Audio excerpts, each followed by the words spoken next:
What if the most famous stunts, the most beloved costumes, and even the show's survival weren't what you think they were? Today, we're pulling back the curtain to reveal 14 truths that fans almost never hear. These aren't recycled rumors.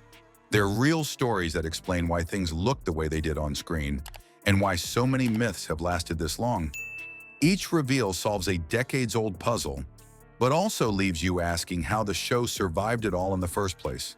Can you handle the real story behind the legend? Before we move on, please take a moment to subscribe to the channel and like the video. Number 1. Cast fights behind the scenes. On screen, the Duke clan laughed, hugged, and never seemed to carry a grudge. Off-screen, things weren't so simple. Arguments over money, credit, and attention bubbled up constantly, sometimes exploding into heated fights that shaped the mood on set.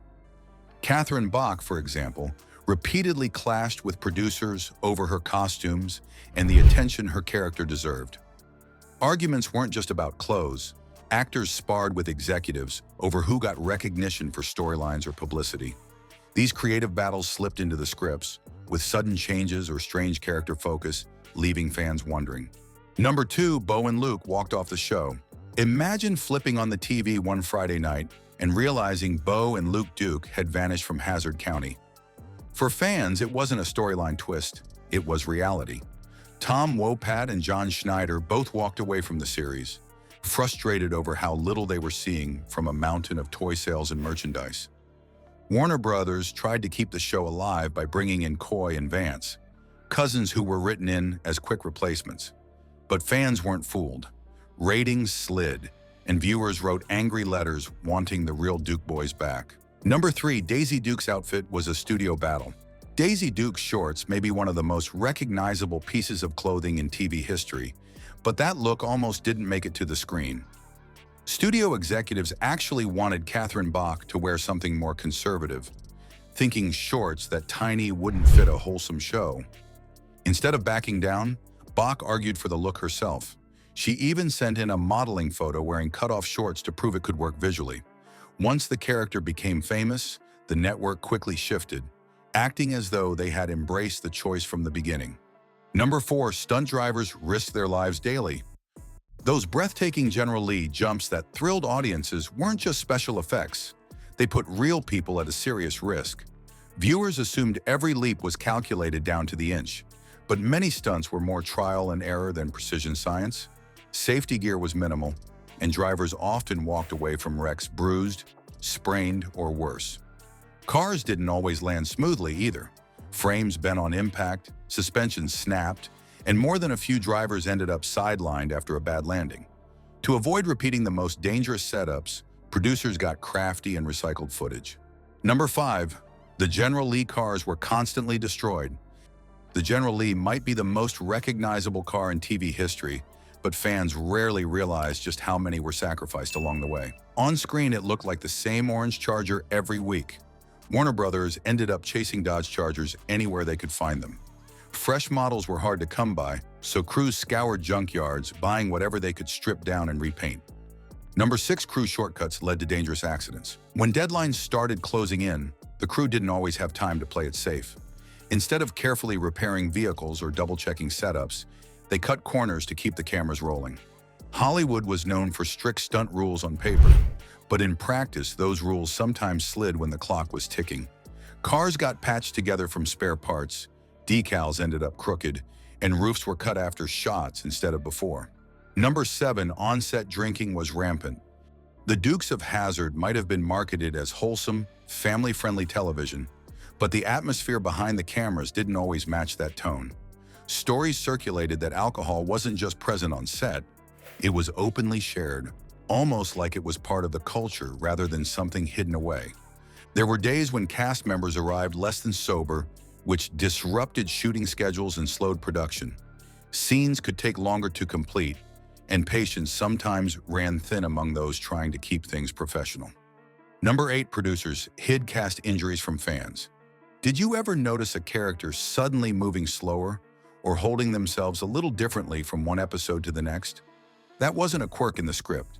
Injuries from stunts and accidents happened more than fans ever suspected, but producers worked hard to hide them. Sorrel Book, who played Boss Hogg, sometimes leaned on props like a cane, not because the character needed it, but because the actor did. When others were hurt, entire scenes were designed to shoot around them, keeping injuries invisible. Long shots, stunt doubles, or clever blocking all helped maintain the illusion. Number 9, extra cars were sourced illegally at times. Keeping the fleet of General Lee's alive was a never-ending challenge. Chargers weren't rolling off assembly lines anymore, so the demand outpaced what could be bought officially. That's when some unusual methods came into play.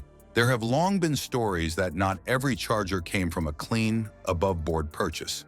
A few cars allegedly slipped in through shady deals, and some accounts even point to vehicles that might have been stolen or so hastily obtained that paperwork was questionable. Number 10. Network executives tried to fire key actors. The Duke family looked unshakable on screen, but away from Hazzard County, the situation was far less certain. Executives often viewed the actors as replaceable, no matter how central they seemed to the story. Quiet discussions took place about swapping them out or phasing them down, hoping fans wouldn't notice. These threats usually came during tense contract disputes.